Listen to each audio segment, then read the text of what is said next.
Next is apparent size of the object.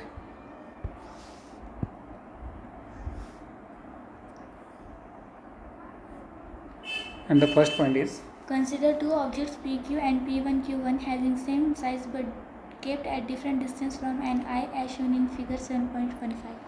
आता PQ आणि P1Q1 तर हे दोन्हीचे दोन्ही कोण आहेत? ऑब्जेक्ट आहे. फक्त फरक असा आहे की PQ जो ऑब्जेक्ट आहे तो आयच्या जवळ आहे आणि P1Q1 हा ऑब्जेक्ट आयपासून थोडासा डिफरंट डिस्टन्सला आहे किंवा लॉंग डिस्टन्सला आहे. Okay. As the angle alpha subtended by PQ at the eye is larger than the angle beta subtended by P1Q1, PQ appears bigger than P1Q1. आता PQ हा जो ऑब्जेक्ट आहे तो यानं विथ द होरिझंटल आहे ना, आयचं समजा आपण जर होरिझंटल धरलं तर त्याच्यासोबत जो अँगल तयार केला तो कोणता आहे? अल्फा, जो की कसा अँगल आहे? लार्जर अँगल आहे. आणि P1Q1 यानं जो विथ द आय जे अँगल तयार केला तो अँगल कोणता आहे? बीटा. आणि सो जो अल्फा अँगल आहे हा डेफिनेटली लार्जर आहे angle बीटापेक्षा. Thus, the apparent size of an object depends on the angle subtended by the object at the eye. आणि लास्ट पॉईंटमध्ये मग आपल्याला माहीत आहे की PQनं काय केलं? सबटेंडेड अँगल ग्रेटर असल्यामुळं PQ हा ऑब्जेक्ट आपला P1Q1पेक्षा कसा दिसला? बिगर. ॲक्च्युअल दोन्ही ऑब्जेक्ट सेम साईजचे होते, फक्त डोळ्यापासून ते कोणत्या डिस्टन्सला आहे किंवा त्यांनी विथ द आय किती अँगल सबटेंड केला, हा अँगल चेंज झाला की ऑब्जेक्टचा जो ॲपिरन्स आहे तो सुद्धा चेंज झाला. आणि दॅट्स वाय PQ हा P1Q1पेक्षा कसा फील झाला या ठिकाणी? बिगर. आणि म्हणून ऑब्जेक्टचा जो अपरंट साईज आहे, कारण ॲक्च्युअल साईज तर दोन्ही ॲक्च्युअल साईज तर सारखाच आहे, फक्त आयपासून त्यांचं जे पोझिशन आहे आणि सबटेंडेड अँगल आहे हे चेंज असल्यामुळं ॲपरंट साईज दोघांचं कसं आहे? चेंज आहे. आणि म्हणून ऑब्जेक्टचा ॲपरंट साईज हा कशावर डिपेंड आहे? तर आयसोबत तो ऑब्जेक्ट किती अँगल सबटेंड करतो, तर या अँगलवर काय डिपेंड आहे? ऑब्जेक्टचा अपॅरंट साईज. त्यानंतर आहे use of concave lenses. Medical equipments, scanners, CD players, these instruments use laser light. आता बरेचसे मेडिकल इक्विपमेंट्स आहेत. त्यानंतर स्कॅनर, तुम्ही झेरॉक्स वगैरे करताना किंवा फोटोग्राफीमध्ये पाहिलं असेल तर स्कॅनर असतात. आणि CD प्लेअर, तर प्रत्येकामध्ये तुम्हाला लेझर लाईट जो आहे. तर हे जे मॉडर्न इक्विपमेंट्स आता पाहिलं आपण, मेडिकल असतील, स्कॅनर, CD प्लेअर, या सर्वांमध्ये कशाचा वापर आहे? लेझर लाईटचा. For proper working of these equipments, concave lens are used.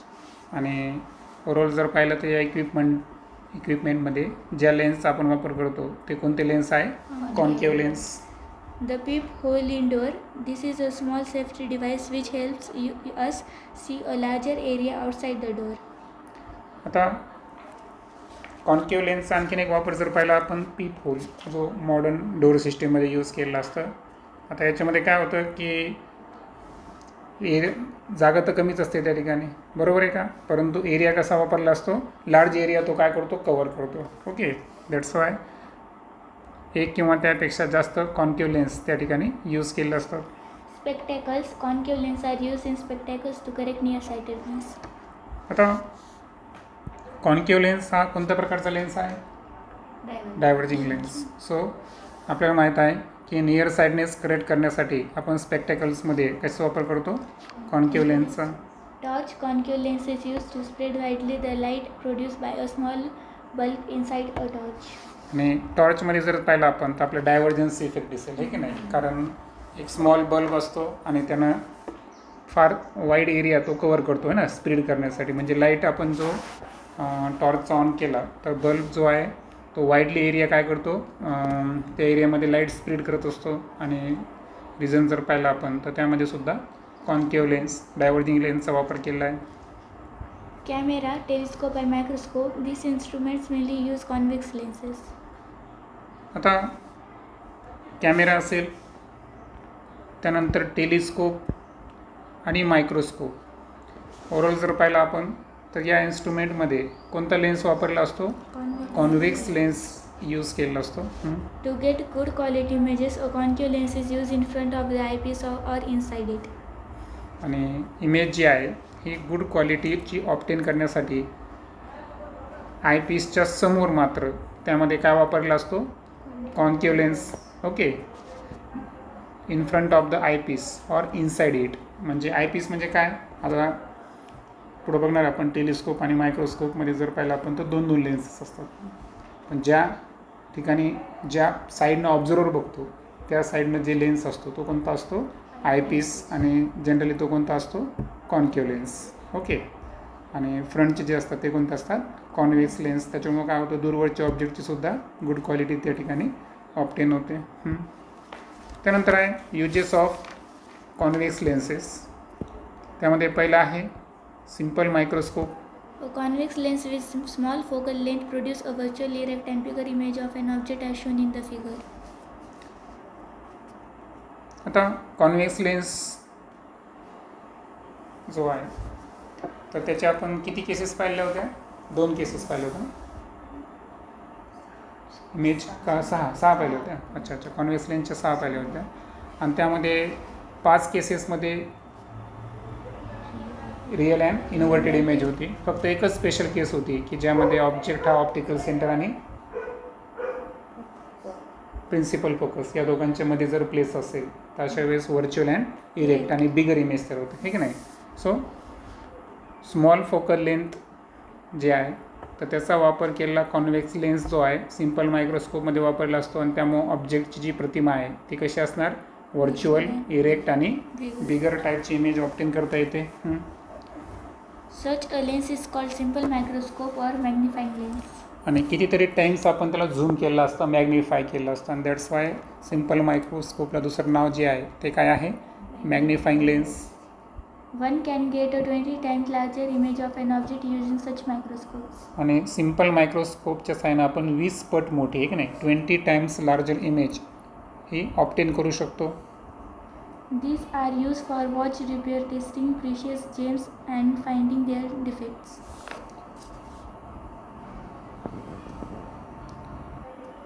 तर सिम्पल मायक्रोस्कोप जे आहे तर वॉच रिपेअर करण्यासाठी असेल आणि जे प्रिसियस जेम्स आहे म्हणजे मौल्यवान रत्न वगैरे तर त्यांना टेस्ट करण्यासाठी आणि डिफेक्ट फाईंड करण्यासाठी सिम्पल मायक्रोस्कोप. आणि त्या व्यतिरिक्त जनरल पण यूज माहिती आहे आपल्याला सिम्पल मायक्रोस्कोपचे. आता सिम्पल मायक्रोस्कोप जो आहे तर त्याची इथं आपल्याला फिगर दिली आहे.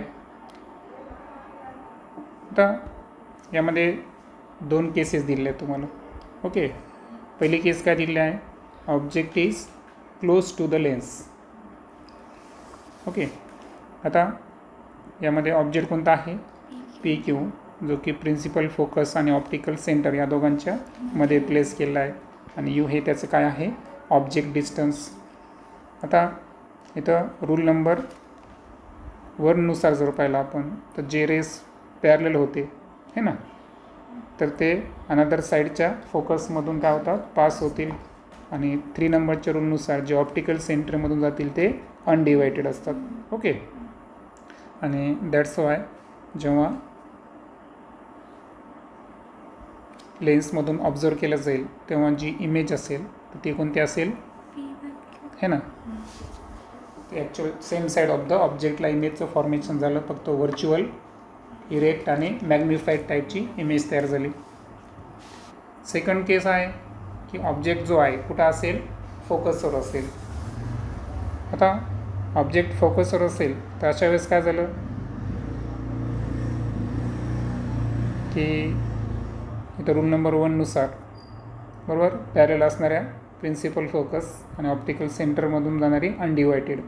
परंतु या 2 रेज जे आहेत ते जनरली कसे दिसतात आपल्याला, पॅरलल. आणि दॅट्स वाय जी इमेज आहे ती जरी इन्फिनिटीवर असेल मात्र तिचा साईज मात्र कसा आहे, सेम साईडला आहे. बरोबर आहे का. सो आपल्या रूल्सनुसार ती कुठे येईल.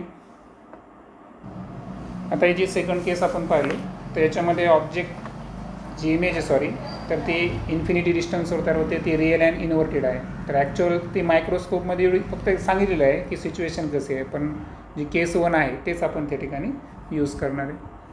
त्यानंतर आहे compound microscope. Simple microscope is used to observe small size objects. आता लहान साईजचे ऑब्जेक्ट जर असतील तर निश्चितच त्याला ऑब्झर्व करण्यासाठी आपण सिम्पल मायक्रोस्कोप वापरू. But minute objects like blood cells of plants and animals and minute living beings like bacteria cannot be magnified sufficiently by simple microscope. परंतु जे अतिशय मायन्यूट म्हणजे अतिशय सूक्ष्म असे है ना, लहान असे अतिशय लहान म्हणू आपण त्यांना, जसं की ब्लड सेल, प्लांट आणि ॲनिमलच्या सेल्स, त्यानंतर मायन्यूट लिव्हिंग बिंग्स जसं की काही सूक्ष्मजीव काही सजीव असे आहेत बॅक्टेरियासारखे, व्हायरसेससारखे, तर आपण त्यांना सिम्पल मायक्रोस्कोपच्या सहाय्यानं बघू शकत नाही. ओके, कारण आपण पाहिलं लिमिट किती त्याची, फक्त 20 टाइम्स, त्याच्यापेक्षा जास्त आहे का नाही. Compound microscope are used to study these objects. मग असे टायनी आणि मायन्यूट ऑब्जेक्ट ऑब्झर्व करण्यासाठी आपण कशाचा वापर करणार, compound microscope instead of simple microscope. A compound microscope is made up of two convex lenses, objective and eyepiece. आता compound मायक्रोस्कोपचं वैशिष्ट्य आहे की त्यामध्ये 2 कॉन्व्हेक्स लेन्सचा वापर केलेला असतो. पहिला तो आहे ऑब्जेक्टिव्ह लेन्स आणि दुसरा आहे आयपीस. हे दोन्हीचे दोन्ही कॉन्व्हेक्स लेन्स आहेत. The objective has smaller cross section and smaller focal length. आता ऑब्जेक्टिव्ह आणि आयपीस फिगरवरून तुमच्या लक्षात येईल की दोघांपैकी स्मॉलर कोणता आहे, ऑब्जेक्टिव्ह, आहे की नाही. सो क्रॉस सेक्शनल एरिया असू द्या किंवा फोकल लेंथ असू द्या, दोन्ही गोष्टी स्मॉलर कोणत्या लेन्सच्या आहे, ऑब्जेक्टिव्ह लेन्सच्या आहे. The eyepiece has bigger cross section. Its focal length is also larger than that of the objective. आणि आयपीस जो आहे अनदर कॉन्व्हेक्स लेन्स, तर त्याचा क्रॉस सेक्शनल एरिया पण बिगर आहे आणि फोकल लेन्थसुद्धा ऑब्जेक्टिव्ह लेन्सपेक्षा कशी आहे, जास्त आहे, लार्जर आहे. Higher magnification can be obtained by the combined effect of the two lenses. आणि या 2 लेन्सच्या कंबाईन इफेक्टनं काय होतं, जे मॅग्निफिकेशन आहे हे हायर लेवलला होतं. म्हणजे सिम्पल मायक्रोस्कोपमध्ये एकच लेन्सचा वापर केला आहे, मात्र combine effect of 2 convex lens, objective आणि आयपीस, या दोन्हींच्या साहाय्यानं हायर मॅग्निफिकेशन करून आपण कितीतरी टाइम्स त्याला काय करू शकतो, झूम करू शकतो. As shown in the figure 7.17, the magnification occurs in two stages. आता मॅग्निफिकेशन जे आहे हे 2 स्टेजेसमध्ये होतं, समजून घेऊ आपण. The image formed by the first lens acts as the object for the second lens. म्हणजे पहिल्या लेन्सनं जी इमेज तयार केली ही सेकंड लेन्ससाठी काय असतं, ऑब्जेक्ट असतो. The axes of both lenses are along the same line. मात्र जो ॲक्सिस आहे हा दोन्ही लेन्सचा जर पाहिला आपण तर तो सेम लाईनला आहे. कारण जर तुम्ही दोन्हीचं ऑप्टिकल सेंटर पाहिला तर या दोघातून एक इमॅजिनरी प्रिन्सिपल ॲक्सिस काय झालेला आहे, पास झालेला आहे. The lenses are fitted inside a metallic tube in such a way that the distance between can be changed. आता हे जे 2 लेन्सेस जे आहेत ना, हे एका मेटॅलिक ट्यूबच्या आत अशा पद्धतीनं फिट केलेले असतात की जेणेकरून आपण त्या दोघांमधलं डिस्टन्स जे आहे आपल्याला हवं तशा पद्धतीनं काय करू शकतो, चेंज करू शकतो. आता ओव्हरऑल जर पाहिलं आपण तर सर्वप्रथम आपण काय करायचं वाटल्यास, हा आपला काय आहे, रिअल ऑब्जेक्ट, बरोबर आहे का. आता हा रिअल ऑब्जेक्ट जो आहे तर याचं फर्स्ट ऑफ ऑल काय झालं की जे पॅरल असतील ते कशामधून पास झाले, फोकसमधून, बरोबर आहे का. आणि त्यानंतर जे ऑप्टिकल सेंटर आहे ते काय झाले, अनडिवायडेड, बरोबर आहे का. आणि त्यानंतर ऑब्जेक्टिव्ह लेन्सनं ज्या इमेजचं फॉर्मेशन केलं तर ती इमेज सपोज ही आपण कन्सिडर करू. ओके, आता आपली ऑब्जेक्ट जो आहे ना, सपोज आपला ऑब्जेक्ट होता AB असं कन्सिडर करू आपण, ठीक आहे. मग आता ऑब्जेक्टिव्ह लेन्स जो आहे ॲज पर लॉ है ना, प्रिन्सिपल फोकसच्या बियॉन्ड आहे, बरोबर आहे का. म्हणून प्रिन्सिपल फोकसच्या बियॉन्ड असल्यामुळं जे 2F असतं आपल्याकडं, बरोबर आहे का, त्याच्याही पलीकडे इमेजचं काय होतं, फॉर्मेशन होतं. आणि म्हणून ही जी इमेज तयार होईल ती काय तयार होईल, A', B'. तर ही काय आहे, आपली इमेज आहे. आता ही इमेज जी आहे ही इमेजचं फॉर्मेशन कोणी केलेलं आहे, ऑब्जेक्टिव्ह लेन्सनं. परंतु या ऑब्जेक्टिव्ह लेन्सनं निर्माण केलेली जी इमेज आहे ती इमेजला आपण पाहू शकत नाही. कारण ही जी इमेज आहे ही आता आयपीससाठी काय बनली, Object. ऑब्जेक्ट बनली. बरोबर आहे का? म्हणजे इमेज 1 याला आपण पाहू शकत नाही. ऑब्जेक्ट 1 जो आहे, बरोबर आहे का, ऑब्जेक्ट 1 AB जो आहे त्यानं ऑब्जेक्टिव्ह लेन्सच्या साहाय्यानं इमेज 1चं फॉर्मेशन केलं, ज्याला आपण बघू शकत नाही. इमेज 1 जो आहे हा आता ऑब्जेक्ट 2 बनला. बरोबर आहे का? ऑब्जेक्ट 2 कोणता आहे, A', B'.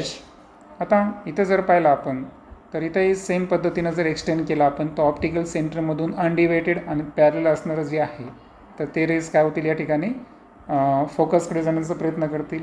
बरोबर आहे का? आणि याला जर आपण स्ट्रेटली जर केलं तर इथं काय झालं की इथं सपोज आपण इथं काय करू, B', A'. तर हे जी इमेज आहे ही इमेज कोणती झाली, इमेज 2. याला काय करायला, ऑब्झर्वर बघायला. म्हणजे ऑब्जेक्टिव्ह लेन्सनं जी इमेज तयार केली होती ती आयपीससाठी काय बनली, ऑब्जेक्ट बनली है ना. म्हणजे पहिल्या लेन्सनं जी इमेज तयार केली ती इमेज आयपीससाठी काय बनली, ऑब्जेक्ट. त्या ऑब्जेक्टचं पुन्हा एकदा इथं रिफ्रॅक्शन होऊन जी इमेज 2 तयार झाली, A', B', त्याला ऑब्झर्वर काय करायला, डायरेक्ट बघायला. आणि त्याच्यामुळं इथं जर पाहिलं आपण तर A', B' याच्यापेक्षा कितीतरी टाइम्स लार्जर हायर मॅग्निफिकेशन आपल्याला इथं दिसून येईल. आणि म्हणून कंपाऊंड मायक्रोस्कोप जी आहे तर याच्यामध्ये आपण इथं पाहिलं होतं पहा की मॅग्निफिकेशन किती स्टेजला झालं, 2 स्टेजला. Image form by the first lens कोणता होता, ऑब्जेक्टिव्ह लेन्स. यानं ऑब्जेक्ट AB याची जी प्रतिमा तयार केली होती, इमेज A', B', ज्याला आपण इमेज 1 म्हणलो होतो, तर ती सेकंड लेन्ससाठी काय बनली, ऑब्जेक्ट, ज्याला आपण ऑब्जेक्ट 2 म्हणलं. म्हणजे आयपीससाठी A', B' हा झाला ऑब्जेक्ट. पुन्हा एकदा सेकंड रिफ्रॅक्शन म्हणजे सेकंड स्टेजचं मॅग्निफिकेशन. आणि इथं जी इमेज तयार झाली A', B', या इमेज 2ला डायरेक्ट ऑब्झर्वर बघायला आयपीसमधून. आणि दॅट्स वाय मॅग्निफिकेशन हे हायर लेवलला झालं. म्हणून शब्द काय वापरला होता, हायर मॅग्निफिकेशन. आणि 2 लेन्सचा हा कोणता इफेक्ट आहे, कॉम्बाईन इफेक्ट आहे. Okay. Next is telescope. Telescope is used to see distant objects clearly in their magnifying form. आता फार लांबवरचे जर ऑब्जेक्ट असतील, चंद्र, तारे वगैरे, हे की नाही, तर चंद्र ठीक आहे आपण बघू शकतो. पण बाकीचे जे स्टार्स आहेत किंवा काही सेलेस्टियल बॉडीज असतात, हे की नाही, तर जेवढे काही खगोलीय वस्तू आहेत तर त्यांना आपल्याला क्लिअरली पाहायचं असेल मॅग्निफाईड फॉर्ममध्ये, तर अशा वेळेस आपण कसा वापर करतो, telescope. The telescopes used to observe astronomical sources like the stars and the planets are called astronomical telescope. आता टेलिस्कोपचे बरेच प्रकार आहेत. त्यामध्ये स्टार्स आणि प्लॅनेट्सला ऑब्झर्व करण्यासाठी जे वापरतो आपण ते कोणते आहे, astronomical telescope. Telescopes are of 2 types. Refracting telescopes, this uses lens.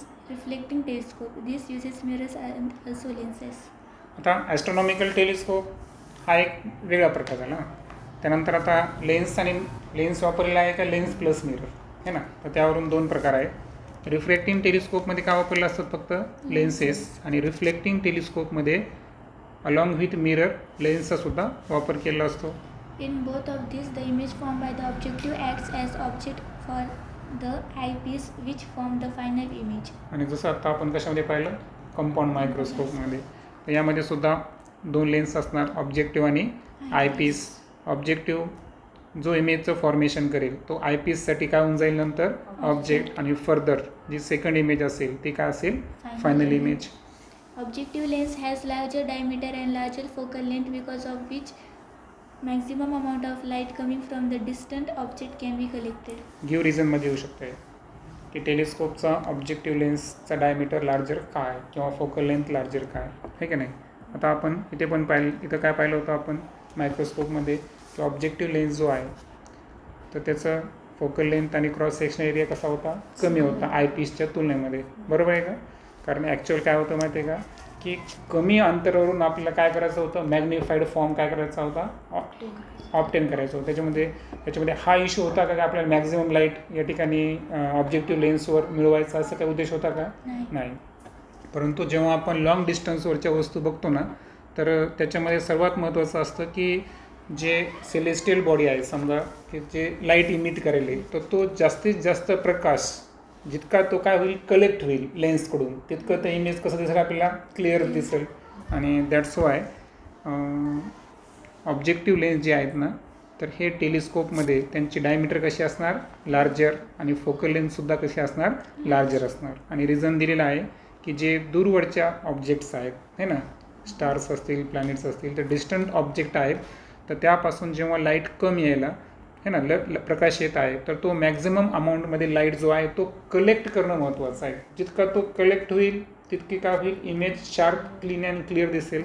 And that's why objective lens eye पीसपेक्षा फिगरमध्ये पण पाहू शकतो तुम्ही इथं ऑब्जेक्टिव्ह लेन्स जो आहे हा जास्तीत जास्त पॅरलल रेजला काय करायला इथं कलेक्ट करायला आणि आय पीस जो आहे त्याच्या तुलनेमध्ये स्मॉलर डायमीटर आणि स्मॉलर फोकल लेंथ असणार आहे. आणि दोघांमध्ये कॉमन जर पाहिलं आपण जसं आपण पाहिलं होती दोन्ही सेम ॲक्सिसला होतं एक नाही ऑप्टिकल सेंटर जे आहे किंवा प्रिन्सिपल ॲक्सिस सेम पाथला आहे तर तसं याच्यामध्ये सुद्धा आहे. On the other hand, the size of the eyepiece is smaller and its focal length is also less. आणि सांगितल्याप्रमाणे आय पीस तर ऑब्जेक्टिव्ह लेन्सपेक्षा याची फोकल लेन्थसुद्धा स्मॉलर आहे आणि साईजसुद्धा कसं आहे स्मॉलर आहे. Both the lenses are fitted inside a metallic tube in such a way that the distance between them can be changed. आता हा पॉईंट कोणासारखा आहे कंपाऊंड मायक्रोस्कोप. तिथे ॲडजस्टमेंट होती ना ऑब्जेक्टिव्ह लेन्स आणि आय पीस या दोघांमध्ये अशा मेटॅलिक ट्यूबमध्ये फिट केलं होतं की त्या दोघांना आपण काय करू शकतो त्या दोघांमधलं अंतर कमी जास्त करू शकतो. तर इथंसुद्धा काय होतं की जे आय पीस आणि ऑब्जेक्टिव्ह लेन्स आहेत तर हे मेटॅलिक ट्यूबच्या इनसाईड अशा पद्धतीनं फिट केलेलं आहे की त्या दोघांमधलं डिस्टन्स आपण पुढे मागं म्हणजे चेंज करू शकतो ॲडजस्टेबल असतात ते. The principal axes of both the lenses are along the same straight line. Same ॲक्सिसमध्ये तेच तुमचं लक्षात आलं ना की दोन्ही लेन्स जे आहेत तर हे along the same straight line असल्यामुळे त्यांचा प्रिन्सिपल ॲक्सिस जो आहे तो सेम आहे. Generally, using the same objective but different eyepiece, different magnification can be obtained. आता ऑब्जेक्टिव्ह लेन्स आपण सेम वापरला परंतु आय पीस जर डिफरंट वापरला तर मॅग्निफिकेशनसुद्धा कसं येणार या ठिकाणी डिफरंट येणार. म्हणजे याचा अर्थ काय झाला की मॅग्निफिकेशन हे ऑब्जेक्टिव्ह लेन्सवर डिपेंड आहे का नाही हे कशावर डिपेंड आहे आय पीस बदलला लक्षात आलं ना. ऑब्जेक्टिव्ह लेन्स सेम ठेवला आपण पण आय पीस जर बदलला तर मॅग्निफिकेशनसुद्धा कसं असणार डिफरंट लेवलचं असणार. आणि याचं रिझन तर वरी पण मेन्शन केलं की ऑब्जेक्टिव्ह लेन्सचा प्रमुख उद्देश काय आहे केवळ मॅग्निफिकेशन आहे का नाही तर त्याचा पहिला उद्देश काय आहे मॅक्झिमम लाईट काय करणे कलेक्ट करणं आहे की नाही हा त्याचा प्रायमरी उद्देश आहे. ठीक आहे. आता इन्फिनिटीवरून ऑब्जेक्ट यायला तर आपण थोडं समजून घेऊयाचं कसं आहे. आपण एक कन्सिडरेशनसाठी काय करू की एक प्लॅनेट आहे ओके सपोज आपण ज्युपिटरला ऑब्झर्व करायलो बरोबर आहे का. तर त्याची जी डायमीटर आहे समजा आहे की नाही तर आपण काय करू त्याला ए बी कन्सिडर करू ओके. आता हे तर ॲक्च्युअल इन्फिनिटी डिस्टन्सहून येईल हां हे काय फक्त प्रिन्सिपल तसं पद्धतीने नसणार आहे. ठीक आहे. आता होतं काय की ऑब्जेक्टिव्ह लेन्स जो आहे तर हा कोणता आहे कन्व्हर्जिंग लेन्स आहे. कन्व्हर्जिंग म्हणजे कोणत्या टाईपचा लेन्स आहे हा कॉन्व्हेक्स लेन्स बरोबर ना. कॉन्व्हेक्स लेन्समुळं काय व्हायलं की आता पाहिजे थोडीशी अरेंजमेंट आता तुम्हाला माहिती नाही की अँगल कसा असतो टेलिस्कोपनं बघताना आपल्याला थोडासा क्रॉस अँगल असतो हे की नाही. जरी मांडणी प्रिन्सिपल ॲक्सिस सारखी असेल परंतु अँगल थोडासा डिफरंट असतो. दॅट्स वाय जे इमेज कन्वर्ट झाले समजा तर सपोज आपण कन्सिडर करू तर आता जे इमेजचं फॉर्मेशन आहे ते या पॉईंटला होईल. सपोज आपण याला नाव देऊ बी डॅश ए डॅश या स्वरूपामध्ये काय असणार इमेज असणार बरोबर. आता आपण एक रूल शिकलो होतो पहा की ॲक्च्युअल आता हे तर रेज जे आहेत ऑप्टिकल सेंटरमधून जाणारे अनडिवायडेड आणि प्रिन्सिपल ॲक्सिसला पॅरल असणारे हे कुठं जाणार फोकसमधून जाणार. परंतु आपण काय करतो की त्याला काय म्हणतो आपण विरुद्ध दिशेनं आपण काय करतो त्याला जोडत जातो बरोबर आहे का. हां म्हणजे अपोजिट साईडला आपण डॉटेड लाईन काढली या ठिकाणी बरोबर आहे का. आणि डॉटेड लाईन काढल्यानंतर आता हा जो इन्फिनिटी डिस्टन्सवरचा ऑब्जेक्ट होता तर याला आपण काय करू आता या आय पीसमधून है ना त्या साईडला जाऊन एफ ईच्या बियॉन्ड जाऊन आपण त्या ऑब्झर्वला काय करू या ठिकाणी ऑब्झर्व करू शकतो. ॲक्च्युअल तिथे अँगल काय झालेला आहे स्लाइटली चेंज झालेला आहे. म्हणजे ही जी आहे ही आहे ऑब्जेक्ट ही आहे इमेज 1 बरोबर आहे का. ऑब्जेक्ट 1 लक्षात घ्या त्यानं फॉर्मेशन जे केलं ऑब्जेक्टिव्ह लेन्सनं ती कोणती आहे इमेज 1. इमेज 1 आता काय बनली आता ऑब्जेक्ट 2 बनला. ऑब्जेक्ट 2 जो आहे तर आता हे जे पॅरलल लाईन जे आपण अपोजिट साईडला जुळत गेलो आहे तर यानं जे इमेजचं फॉर्मेशन करेल ते इमेज कोणती असेल I2. बरोबर आहे का. आणि ही जी इमेज 2 आहे तर ही काय असेल की डिस्टंट ऑब्जेक्ट आपल्याला फक्त उद्देश काय त्याला क्लिअरली बघायचं आहे. त्याला काय बघायचं फक्त आपल्याला क्लिअरली बघायचं. म्हणजे ॲक्च्युअल आपण हे जे मी तुम्हाला फक्त रेफरन्ससाठी सांगितलं ॲक्च्युअली आपण ड्रॉ करू शकतो का नाही याला ड्रॉ करू शकत नाही परंतु ऑब्झर्व आपण कशामधून करलो आयपीसमधून. आता इथं सांगितलं आहे का तुम्हाला माहीत आहे की हा काय आहे ऑब्जेक्टिव्ह लेन्सचा ऑप्टिकल सेंटर. बरोबर आहे का. आणि जे कन्वर्ज होतात तो पॉईंट कोणता असतो प्रिन्सिपल फोकस. काय असतो प्रिन्सिपल फोकस. मग आता ऑब्जेक्टपासून प्रिन्सिपल फोकसपर्यंतचं जे अंतर आहे तर ते काय आहे फोकल लेंथ.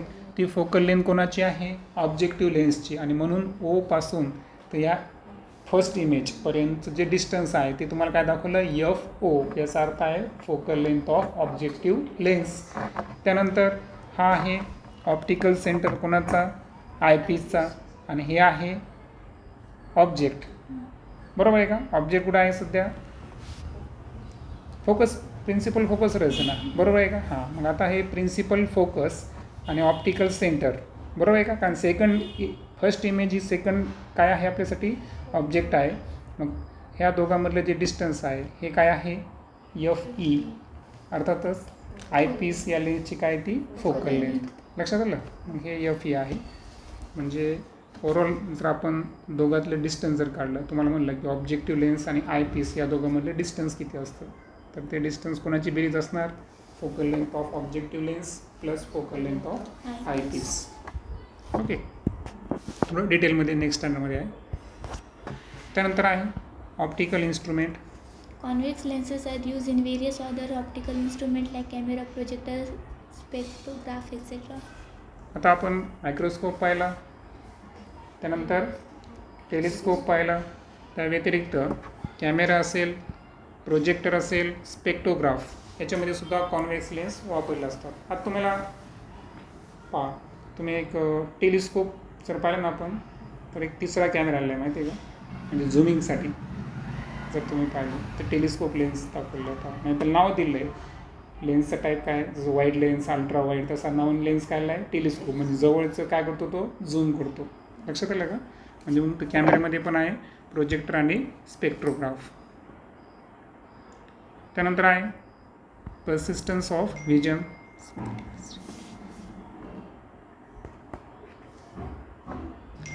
त्या अगोदर आपण स्पेक्टॅकल्स घेऊन टाकू एक पॉईंट राहिला आहे. Convex lenses are used in spectacles for correcting farsightedness. आता आपण पाहिलं की नियर साईडनेस करेक्ट करण्यासाठी कोणता लेन्स वापरला आपण कॉन्केव्ह लेन्स. आणि त्याच पद्धतीनं फार साईडनेस करेक्ट करण्यासाठी आपल्याला कॉन्व्हेक्स लेन्सचा वापर करावा लागतो कारण त्यामध्ये कन्व्हर्जन्स हे इम्पॉर्टंट असतं. त्याच्यामध्ये काय इम्पॉर्टंट होतं डायव्हर्जन्स. नियर साईडनेसमध्ये फार साईडनेसमध्ये कॉन्व्हेक्स लेन्सचा यूज होईल. हां persistence of vision. We see an object because the eye lens creates its image on the retina. आता कोणतीही ऑब्जेक्ट कोणतीही वस्तू आपण पाहू शकतो याचं रिझन काय आहे कारण आयमध्ये काय आहे double convex lens. Double convex lens transparent अजून काय होतं क्रिस्टलाइन या. आणि जे इमेजचं फॉर्मेशन होतं तर लाईट सेन्सिटिव्ह सेल प्रेझेंट असणारा जो स्क्रीन आहे त्याला आपण काय म्हणलो retina. The image is on the retina as long as the object is in front of us. आता ही प्रक्रिया जी आहे लेन्सकडून इमेजचं फॉर्मेशन याला फार टाईम लागतो का नाही. तर ऑब्जेक्ट डोळ्यासमोर आला की त्याच मोमेंटला रेटिनावर त्याचं इमेजचं काय होतं फॉर्मेशन होतं. The image disappears as soon as the object is taken away. आणि ऑब्जेक्टला दूर नेल्याबरोबर लगेच रेटिनावरच्या इमेजचं काय होतं डिसअपिअरन्स म्हणजे ती नाहीशी होते. However, this is not instantaneous and the image remains imprinted on our retina for 1/16th of a second after the object is removed. आता आपण अर्ली सनसेट आणि अर्ली सनराईज आणि डिले सनसेट किती मिनटं पाहिलं त्यावेळेस 2 मिनिट. बरोबर आहे का. सूर्य उगवण्याच्या 2 मिनिटं अगोदर सूर्याला बघतो आपण आणि सूर्य मावळल्यानंतर सुद्धा 2 मिनिटं पाहू शकतो हे का नाही. तो होता ॲटमॉस्फिअरचा इफेक्ट होता आहे की नाही. तर तशाच पद्धतीनं जरी आपण म्हणत असू की आपल्या डोळ्यासमोर ऑब्जेक्ट आला की आपल्याला दिसायला आणि गेला की तो त्याची इमेज काय रेटिनावरची नाहीशी व्हायली, पण सत्य तसं आहे का? नाही, सत्य हे फार डिफरंट आहे. तर लक्षात ठेवायचं की जेव्हा आपल्या डोळ्यासमोर एखादा ऑब्जेक्ट येतो, बरोबर आहे का, तर अशा वेळेस आपण वाटलंच काय करू, कॅल्क्युलेशन करू. आपलं कॅल्क्युलेशन भारी आहे ना. 0.0 16 सखं 96, बरोबर ना. हां 4 16 दोन्ही 32 16 पंचे 80, ठीक आहे. 0.0625 सेकंद एवढ्या मोमेंटसाठी. आता तो सेकंदाचा आपण किती पोर्शन घेतला, 1/16 पोर्शन जेव्हा आपण घेतला, तर ऑब्जेक्ट तुमच्या डोळ्यासमोर आला की त्याची इमेज रेटिनावर फॉर्म होण्यासाठी एवढा कालावधी.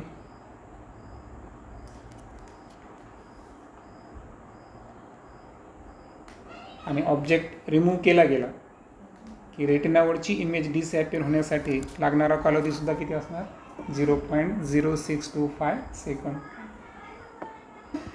ठीक आहे. इथं एक पॉईंट असा आहे की जे परसिस्टन्स आहे तर यामध्ये ऑब्जेक्ट डोळ्यासमोर आल्यानंतर रेटिनावर इमेज तयार होण्याचं काही फेनॉमेना दिलं आहे का? नाही. त्याच्यामुळे त्याच्यावर आपण डिस्कस करणार नाही.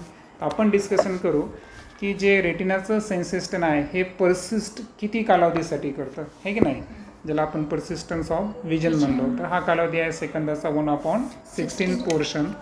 तर ज्याला आपण म्हणलो फॉर अ व्हाईल, तर ते इमेजचं रेटिनावर सेन्सेशन असणं यालाच म्हणलो आपण persistence of vision.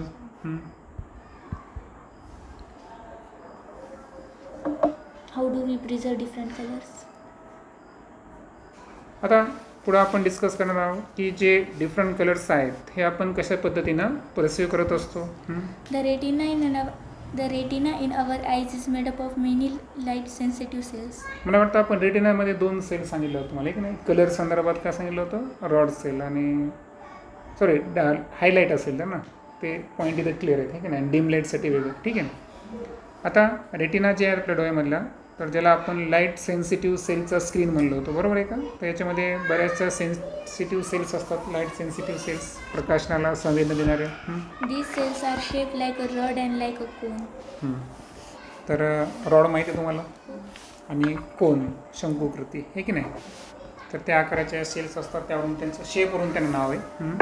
The rod-like cells respond to the intensity of light and give information about the brightness or dimness of the object to the brain. पैकी ज्या रॉड लाईक सेल्स आहेत तर हे लाईटच्या इंटेन्सिटीला काय करतात, रिस्पॉन्ड देतात आणि आपल्याला सांगतात की जो ऑब्जेक्ट लाईट इमिट करायला तर तो कसा आहे, ब्राईटनेस आहे का डिमनेस आहे, है ना, ऑब्जेक्टचं. तर हे ब्रेनला ही लाईटची इंटेन्सिटी संदर्भात रिस्पॉन्स करणाऱ्या सेल्स कोणत्या आहेत, रॉड लाईट सेल्स. म्हणजे रॉड लाईटचा पूर्ण संदर्भ कसा आहे, लाईटच्या इंटेन्सिटीसाठी, म्हणजे ब्राईट लाईट आहे का डिम लाईट आहे. The conical cells respond to the color and give information about the colors of the object to the brain. आणि राहिला कोनिकल सेल्स, ज्याला आपण कॉन सेल्स म्हणलो, तर ते कलर संदर्भात रिस्पॉन्ड देतात आणि ब्रेनला इन्फॉर्मेशन सांगतात की ऑब्जेक्टचा कलर कोणता आहे. Brain process all the information received and we see the actual image of the object. आणि ब्रेन काय करतो मग की रॉड सेल्स आणि कॉन सेल्स दोन्हींचा ऐकतो, ब्राईटनेस आणि डिमनेस. आणि हे कोणी प्रोव्हाइड केलं, रॉड लाईक सेल्स. आणि कोनिकल सेल्सनं काय प्रोव्हाइड केलं, कलर इन्फॉर्मेशन. तर ब्रेन्स या सर्व इन्फॉर्मेशनला रिसीव्ह करतो आणि ऑब्जेक्टची एक ॲक्च्युअल इमेज ही ब्रेनमध्ये तयार होत असते. Rod-like cells respond to the faint light also, but conical cells do not. आता जी फेंट लाईट आहे तर त्याला रॉड लाईक सेल्स रिस्पॉन्ड देतात, मात्र कोनिकल सेल्स देत नाही, है ना. Thus we perceive colors only in bright light. आता पाहू, फेंट लाईटमध्ये फक्त रॉड लाईट सेल्स काम करले आणि रॉड लाईट सेल्स कलरची इन्फॉर्मेशन द्यायला का नाही. कलरची इन्फॉर्मेशन कोण द्यायला, कोनिकल सेल्स. आणि म्हणून ब्राईट लाईट जी आहे तर ब्राईट लाईटमध्येच आपण कलरला आयडेंटिफाय करतो, कारण ब्राईट लाईटमध्येच काय होतं, कलर प्लस, है ना, कलर प्लस इन्फॉर्मेशन मिळेल ना आपल्या ऑब्जेक्ट संदर्भात. आणि दॅट्स वाय कलर्स रिसीव्ह करायचे असेल तर इसेन्शियल आहे की लाईट हा कसा पाहिजे, ब्राईट पाहिजे. The conical cells can respond differently to red, green, and blue colors. RGB लक्षात ठेवायचं का है ना. इंटरमिजिएट झालेलं तुमचं आहे की नाही, तर ती मुख्य कलर तुम्हाला माहीत पाहिजे. तर कोनिकल सेल्स जे रिस्पॉन्स करतात है ना, तर जे 3 मुख्य कलर आहेत रेड, ग्रीन आणि ब्ल्यू, या तिन्ही कलर्सला ते डिफरंटली रिस्पॉन्ड करतात. When red colors falls on the eyes, the cells responding to red light get excited more than those responding to other colors, and we get the sensation of the red colors. आता तुमच्यासमोर 3 रंग असतील, बरोबर आहे का. तर actual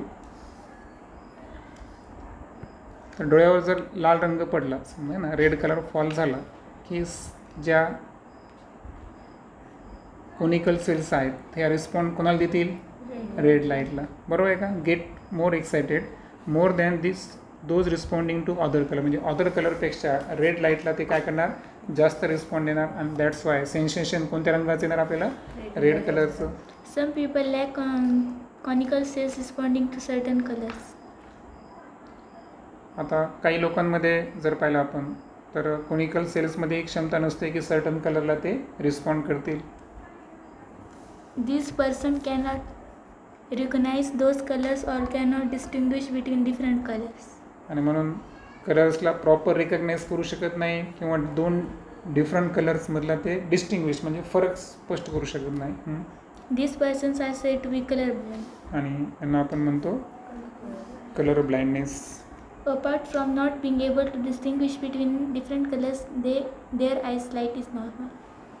आता ठीक आहे, रंगाला प्रॉपर रिस्पॉन्स देत नसेल कलर ब्लाइंड पर्सन, मात्र जी आयसाईट आहे ती त्यांची कशी असते, नॉर्मल असते, त्याचा एवढा काही इश्यू नसतो.